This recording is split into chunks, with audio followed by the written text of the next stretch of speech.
नमस्कार। India debate में आप सबका स्वागत है। मैं हूं आशुतोष पाठक।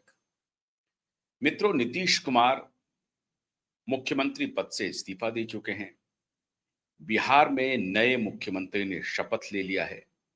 नए मुख्यमंत्री के साथ दो डिप्टी चीफ मिनिस्टर ने भी शपथ ले लिया है और अब बिहार की गाड़ी दोबारा नई सरकार के गठन के बाद आज से दौड़नी शुरू हो जाएगी। बहुत सारे लोग कह रहे हैं कि नीतीश कुमार ने एक प्रकार से राजनीति से संन्यास ले लिया है। इसकी जो भी पॉलिटिक्स को समझते हैं, जानते हैं, उसमें से समझिए 5% की ये जो बात है वो कामयाब होगी। 95% ये बात बिल्कुल असत्य है। नीतीश कुमार ने कुर्सी जरूर छोड़ी है, राजनीति नहीं छोड़ा। और नीतीश कुमार ने एक बार फिर से ऐसा दांव चला कि भारतीय जनता पार्टी पजामे में ही रही, पजामे से बाहर नहीं जा सकी और लाख कोशिश करते रह गए भारतीय जनता पार्टी के सूरमा कि बिहार को हरियाणा बना दिया जाए, बिहार को गुजरात बना दिया जाए, बिहार को छत्तीसगढ़ बना दिया जाए, बिहार को उड़ीसा बना दिया जाए, लेकिन बिहार बना नहीं। और इसलिए हम कहते हैं कि अब एक बिहारी 100 पर भारी तो साफ दिख रहा है। एक जमाने में नीतीश बाबू और मोदी जी दोनों के बीच में टकराहट थी प्रधानमंत्री की कुर्सी को लेकर के। भारतीय जनता पार्टी बड़ी पार्टी थी, राष्ट्रीय पार्टी थी, उसके जो नेता थे स्वाभाविक रूप से प्रधानमंत्री के उम्मीदवार थे। जनता दल यूनाइटेड के नेता थे, समता पार्टी से टूट करके बनी थी। नीतीश कुमार की छवि अच्छी थी, एक नेशनल लीडर की छवि थी। वाजपेयी सरकार में वो रेल मिनिस्टर रहे, फिर कृषि मंत्री रहे, दो दो बड़े मंत्रालय को संभाला था। और लोकसभा में उनके भाषण को जिसने नहीं देखा है, उस जमाने में जब वो लगभग युवा थे, अधेड़ उम्र के भी नहीं हुए थे, युवा थे, और उस वक्त जब वो भाषण देते थे तो उनके भाषण में ताकत भी होती थी, दम भी होता था और कंटेंट भी होता था। तो नीतीश कुमार उस वक्त एक कैरिस्मेटिक नेतृत्व करता दिखाई भी पड़ रहे थे, नेता दिखाई भी पड़ रहे थे। जब नरेंद्र मोदी कुछ भी नहीं थे तो नीतीश कुमार बहुत कुछ थे।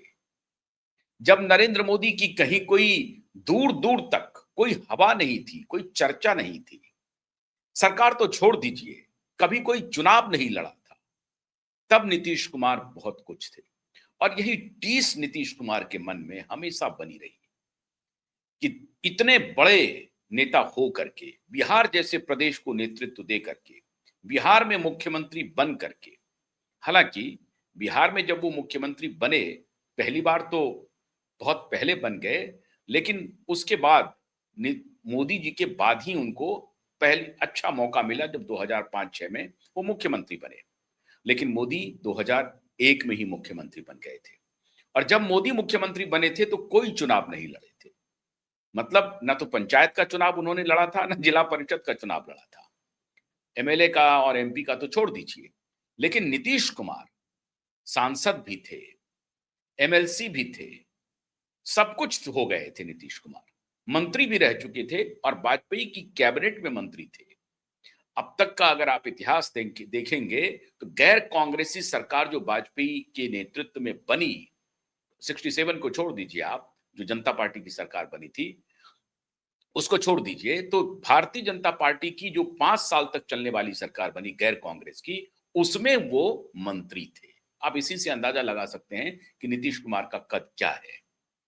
तो इस तरह से नीतीश कुमार ने अपनी राजनीतिक पारी की शुरुआत की और नीतीश बाबू तब बहुत कुछ थे जब नरेंद्र मोदी कुछ भी नहीं थे। और यही टीस नीतीश कुमार को आखिर आखिर तक सालता रहा। 2013 में उनके कुछ सिपहसालारों ने, उनके कुछ रणनीतिज्ञों ने उनको सलाह दी कि एक बार आप आजमा सकते हैं। उन्होंने फिर आजमाने की कोशिश की। याद कीजिए, उत्तर प्रदेश, पश्चिमी उत्तर प्रदेश के नोएडा में उन्होंने रैली की, उत्तर प्रदेश में भी हाथ पैर मारने की कोशिश की, लेकिन नीतीश कुमार जाति की राजनीति से सामने से तो दिख रहे थे कि वो जाति की राजनीति नहीं करते हैं, लेकिन वो खुद को बाहर नहीं कर सके।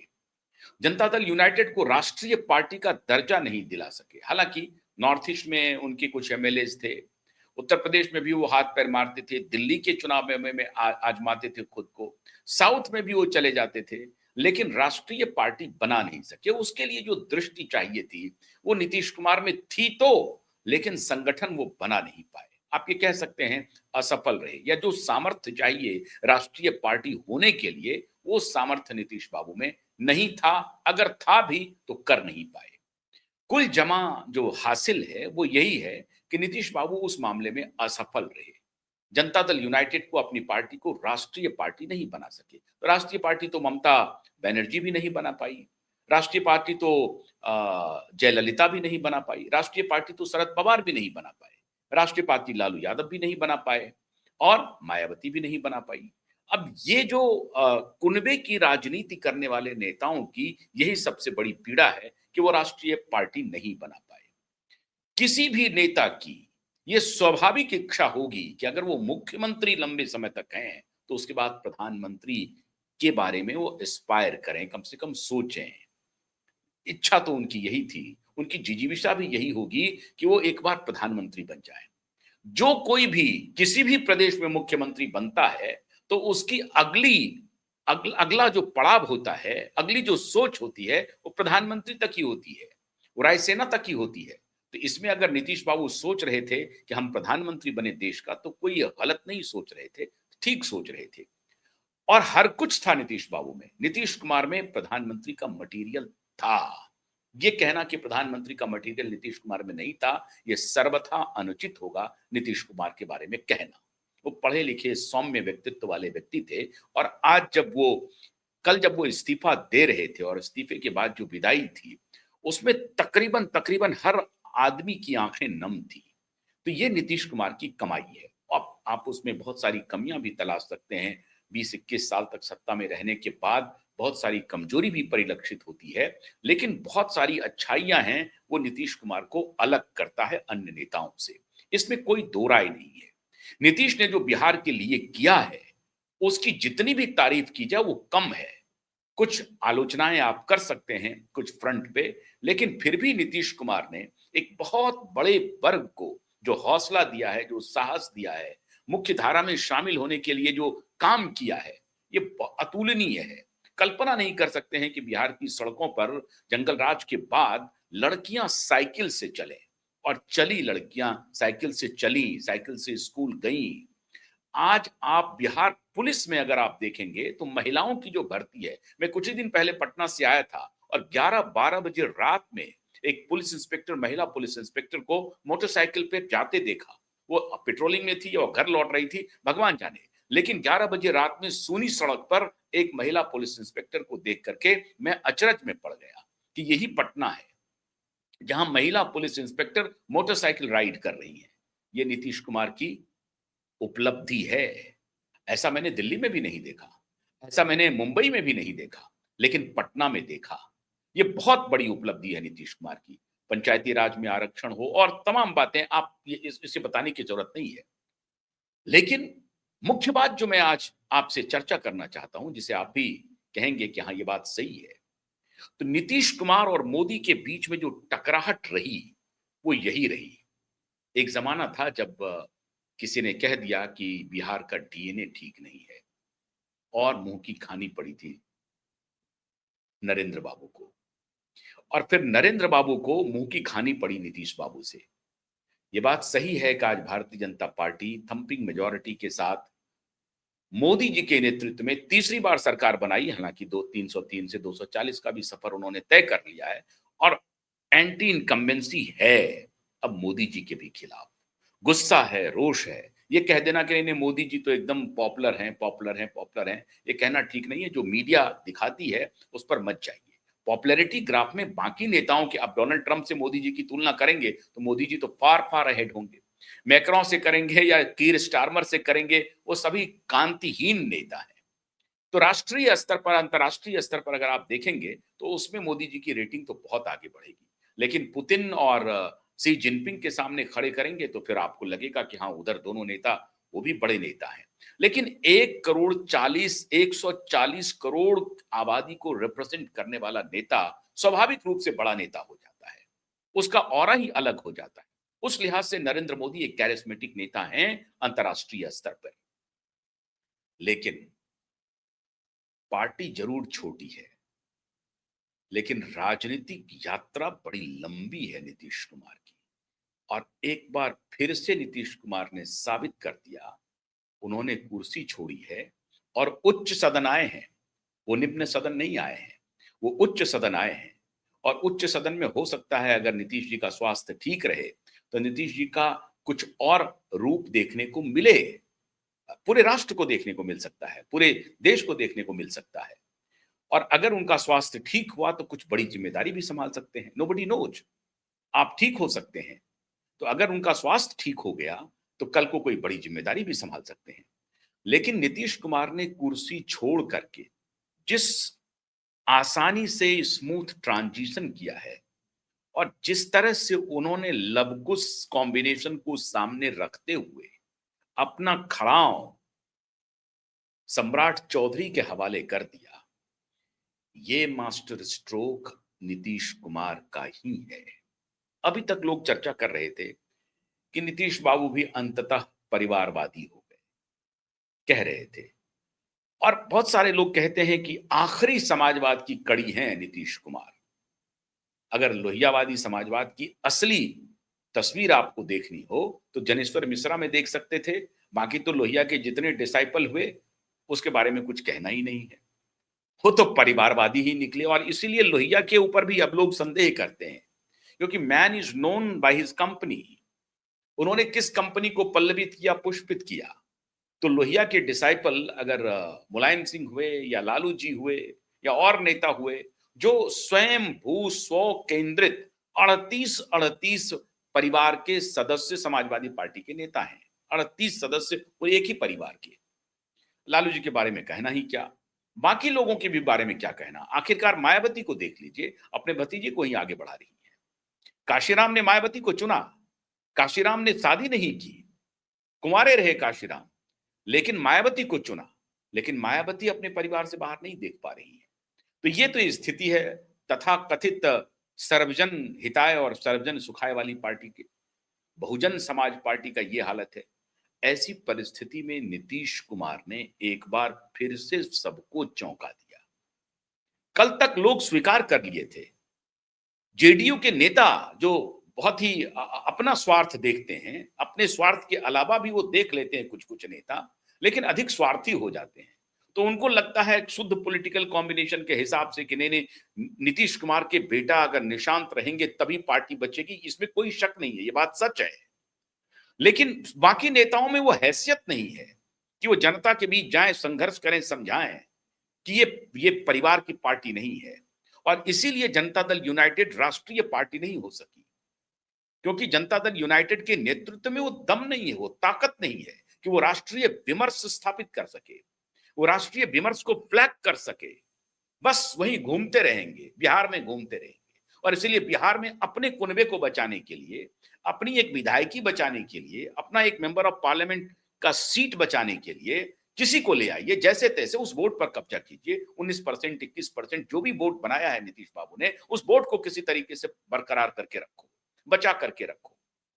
वो बड़ा नहीं सोच सकते। वो नहीं कह सकते हैं कि नीतीश बाबू अब अगर आप दिल्ली गए हैं तो आपका नेतृत्व है, ठीक है, आपका बेटा भी आएगा, वो भी नेतृत्व करेगा, लेकिन हम लोग थोड़ा बड़ा सोचते हैं। नहीं सोच सकते। ना तो अब उनकी उम्र रही, जो बड़े नेता हैं, और जो युवा नेता हैं वो अभी पहले उनको अभी अनुभव नहीं है। उनको अभी तो कम से कम 15 से 20 साल लग जाएगा उस अनुभव को, राजनीतिक जमीन को तैयार करने में। तो वो फिर बिहार के बाहर नहीं सोच पाएंगे। तो कुल मिलाकर के जनता दल यूनाइटेड कोई राष्ट्रीय पहचान बना पाएगी, इसमें हमें संदेह है। अब ऐसी परिस्थिति में नीतीश बाबू को कायदे से चाहिए था कि अपने बेटा को एडजस्ट कर लेते, लेकिन उन्होंने बेटे को एडजस्ट नहीं किया। और अभी अभी जो खबर आ रही है कि ये नीतीश बाबू का निर्णय था कि नहीं, हम बेटे को मंत्रिमंडल में शामिल नहीं करेंगे, वो डिप्टी चीफ मिनिस्टर नहीं बनाएंगे। और निशांत ने भी कहा कि मुझे अनुभव नहीं है। निशांत भी इसके लिए लॉलुप नहीं थे, पद लॉलुप नहीं थे। ये सीखना चाहिए, कम से कम आरजेडी के नेताओं को सीखना चाहिए। और जो दलितों के मसीहा बने हुए हैं, श्रीमान रामविलास जी के सुपुत्र को, उनको भी सीखना चाहिए। खुद भी मंत्री हैं, माँ को भी बना दो, बहनोई को भी बना दो और किसी को बना दो, पहले परिवार का देख लो, उसके बाद देखते हैं। ये सीखना चाहिए नीतीश बाबू से। नीतीश बाबू के पुत्र को अगर डिप्टी चीफ मिनिस्टर बनाया जाता तो किसी को कोई आपत्ति नहीं होती, कोई आपत्ति नहीं होती, न जनता दल यूनाइटेड को होती, न भारतीय जनता पार्टी को होती। वो बन सकते थे, लेकिन आप देखिए कैसे व्यक्ति अपने आप को खत्म कर लेता है। सम्राट चौधरी आए, आरजेडी से आए, वो अंदर आए, पार्टी ज्वाइन किया, लड़ते रहे, लेकिन एक है राष्ट्रीय लोकदल, पता नहीं कौन सी पार्टी है, आरएलएसपी, जो भी पार्टी है उनकी, उपेंद्र कुशवाहा की, उसी कम्युनिटी से आते हैं, लेकिन उनका जो छोटापन है वो उनको बढ़ने नहीं दे रहा। पद तो उनको मिल रहा है, लेकिन वो नेता के रूप में इमर्ज नहीं कर पा रहे हैं।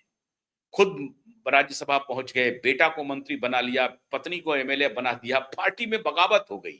जिस दिन चुनाव का नतीजा आया उसके 2-3 दिन के बाद ही जैसे ही मंत्री परिषद का निर्माण हुआ और अपने बेटे को उन्होंने मंत्री परिषद में डाल दिया, उस दिन बगावत हो गई पार्टी में। तो इस तरह के भी नेता हैं आपके सामने। और कोई ये 10 साल पहले की बात मैं नहीं कह रहा हूं, आज अभी इस वक्त की जो स्थिति है उसके हालात में बता रहा हूं। ऐसे नेताओं की भीड़ में नीतीश कुमार ने एक बार फिर मास्टर स्ट्रोक चला और लोहियावादी साम्यवाद का समाजवाद का, माफ कीजिएगा, समाजवाद का, लोहियावादी समाजवाद के अब आखिरी मसीहा के रूप में, इसमें कोई शक नहीं, केसी त्यागी वगैरह तो उनके पीछे पीछे ढोल बजाते रहते हैं, लेकिन केसी त्यागी अगर ये कहते हैं कि नहीं नीतीश कुमार लोहिया के अब आखिरी पताका हैं, तो इसमें कोई शक नहीं है कि नीतीश कुमार लोहिया के आखिरी पताका हैं। जाते जाते भी उन्होंने पार्टी को बचाना, राजनीति में बने रहना, ये नीतीश कुमार की जिम्मेदारी है और उनके पुत्र की भी जिम्मेदारी है। पार्टी को संगठित करे तो कौन रोक सकता है उसे? तो पार्टी को संगठित करेगा, पूरे बिहार भर की यात्रा करेंगे, संगठन को मजबूत करेंगे, पार्टी के विचारधाराओं को लोगों तक ले जाएंगे, घर घर पहुंचाएंगे। वो कह भी रहे हैं कि हम पार्टी को मजबूत करेंगे। कोई जल्दबाजी नहीं है नीतीश के पुत्र को, निशांत जी को, कोई जल्दबाजी नहीं है। वो संगठन को मजबूत करना चाहते हैं, मतलब पगडंडियों की खाक छान करके वो राजभवन पहुंचना चाहते हैं, एक अन्य मार्ग पहुंचना चाहते हैं। ऐसा नहीं है कि बेटा बैठा हुआ है इनके जैसा, उपेंद्र कुशवाहा के सुपुत्र के जैसा, अभी कहीं से चुनाव भी नहीं लड़ा। हद हद हद हद हद हो गई।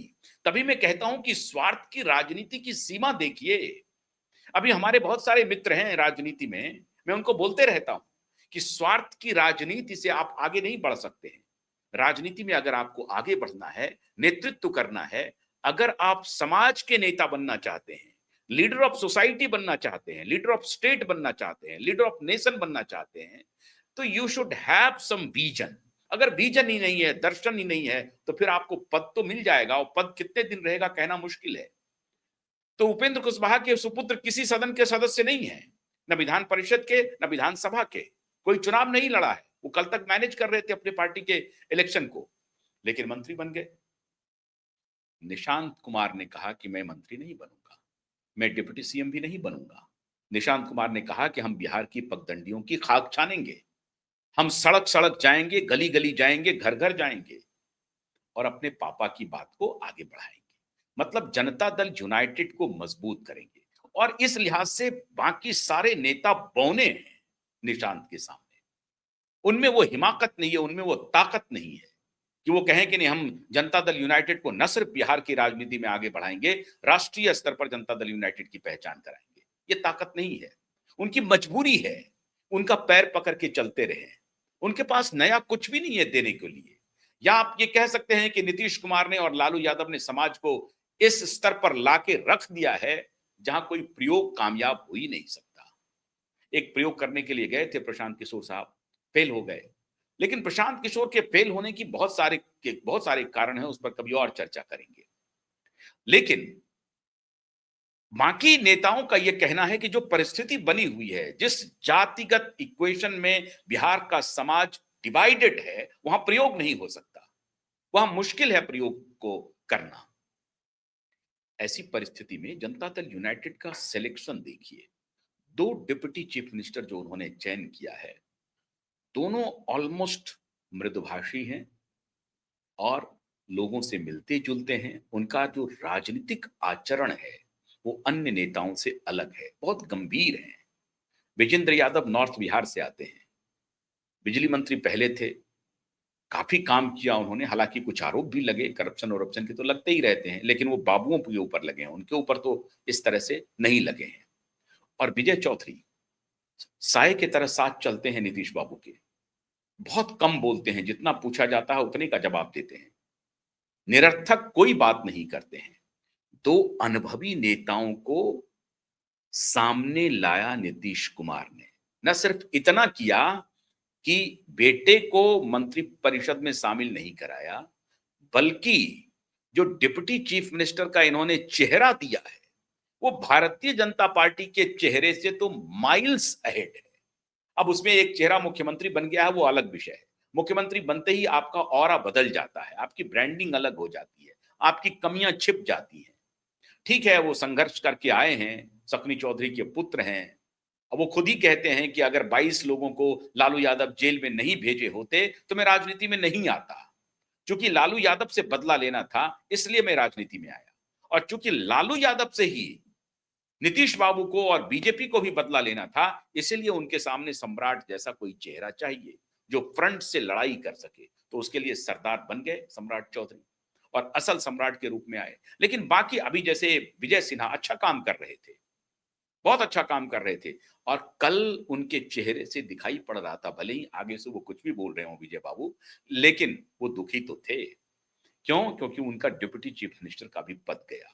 अब कहानी हो रही है कि विजय सिन्हा हो सकता है कि बिहार भाजपा के प्रदेश अध्यक्ष होंगे या विधानसभा स्पीकर होंगे। अब ये आने वाला दिन बताएगा। अगर स्पीकर होंगे, जो दलितों को जो मंत्रिपरिषद में शामिल करने की बात है या कोई और ओहदा देना है। अभी आप जानते हैं गया के जो एमएलए हैं, वो स्पीकर हैं। अब ऐसी परिस्थिति में क्या स्पीकर का बदलाव होगा और भारतीय जनता पार्टी से हैं, तो क्या स्पीकर के पद पर विजय सिन्हा आएँगे या विजय सिन्हा को कुछ और ज़िम्मेदारी मिलेगी? केंद्र में विजय सिन्हा को सेट किया जाएगा क्योंकि केंद्र में भी अभी विस्तार होना है। तो क्या विजय सिन्हा को केंद्र बुला लिया जाएगा? उनको कहीं न कहीं सेट ज़रूर किया जाएगा क्योंकि वो मोदी और शाह के बहुत करीबी हैं, बेहद करीबी हैं। तो विजय सिन्हा को भी कहीं न कहीं एडजस्ट करने की कोशिश ज़रूर होगी। लेकिन जनता दल यूनाइटेड की तरफ से जो 2 चेहरे आए हैं, वो दोनों चेहरे बताते हैं कि नीतीश के मन में इस बार कुछ और है। नीतीश हारी हुई बाजी को पलटना जानते हैं। हारी हुई बाजी को बिल्कुल ऐसा लग रहा है कि वो पलट देंगे और कुछ मन में चल रहा है। तो ये जो नीतीश है, उनकी सिर्फ कुर्सी गई है, राजनीति अभी बाकी है। और मोटे तौर पर नीतीश चाहते हैं कि एक मॉरल पॉलिटिक्स की शुरुआत हो और इसीलिए उन्होंने 2 अच्छे नेताओं को, कम से कम मुझे जितनी जानकारी है विजेंद्र बाबू के बारे में या विजय चौधरी के बारे में, उससे साफ दिखता है कि सौम्य, सुशील व्यक्तित्व को सामने रखा है जेडीयू की तरफ से। और नीतीश बाबू की नजर रहेगी भारतीय जनता पार्टी के मंत्रियों के ऊपर। और पहले भी ये कहावत बड़ी प्रचलित बात थी कि बीजेपी कोटे के जो मंत्री हैं वो ज्यादा भ्रष्ट हैं, जेडीयू के कम हैं। तो ये भारतीय जनता पार्टी को भी नजर रखनी पड़ेगी और नीतीश बाबू तो नजर रखेंगे ही। अब गृह मंत्रालय किसके पास जाता है, ये देखने की बात होगी। गृह मंत्रालय मुझे लगता नहीं है कि सम्राट चौधरी शेयर करेंगे जनता दल यूनाइटेड से। जैसे ही गृह मंत्रालय शेयर नहीं करने की बात हुई होगी, तो मुझे लगता है कि एक कारण बना होगा कि निशांत ने अपनी इच्छा छोड़ दी होगी, क्योंकि अगर गृह मंत्रालय मिलता डिप्टी चीफ मिनिस्टर को, तो शायद वो इस बात पर मान भी जाते। ये कहना मुश्किल है। अगर आप बड़ी लड़ाई के लिए खुद को तैयार कर रहे हैं, तो गृह मंत्रालय, डिप्टी चीफ मिनिस्टर का पोस्ट कुछ नहीं होता है। तो हो सकता है कि नीतीश कुमार और निशांत अपने को बड़ी लड़ाई के लिए तैयार करना चाह रहे हो सकता है 2029 में आपको कुछ और देखने को मिले या उसके पहले कुछ देखने को मिले। अगर बड़ी लड़ाई के लिए नीतीश कुमार और निशांत खुद को तैयार कर रहे हैं, तो आप मान के चलिए कि नीतीश का एक बार फिर से ये बड़ा मास्टर स्ट्रोक है। मतलब नीतीश छोटा नहीं सोच रहे हैं, नीतीश बड़ा सोच रहे हैं। हाँ, जो स्थानीय लोग हैं जिनको लग रहा था कि नीतीश के रहते हुए उनको एक प्रोटेक्शन का भाव फ़ील होता था, नीतीश के जाने के बाद वो थोड़ा अनप्रोटेक्टिव हो गए, तो उनके मन में तो दुःख और दुविधा दोनों होगी, इसमें कोई शक नहीं है।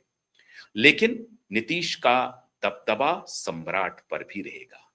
सम्राट के नाम पर सहमति बनाने का काम अगर हुआ होगा, नीतीश कुमार की ही तरफ से हुआ है। तो ये नीतीश की ही पसंद है, ये तो आप सभी जानते हैं, ये बताने की ज़रूरत नहीं है। तो नीतीश की पसंद सम्राट हैं, इसमें कोई शक नहीं है। लेकिन एक बात आप मान के चलिए कि नीतीश कुमार अभी कहीं नहीं गए हैं। Nitish Kumar is very much present even in Bihar और इन सेंटर।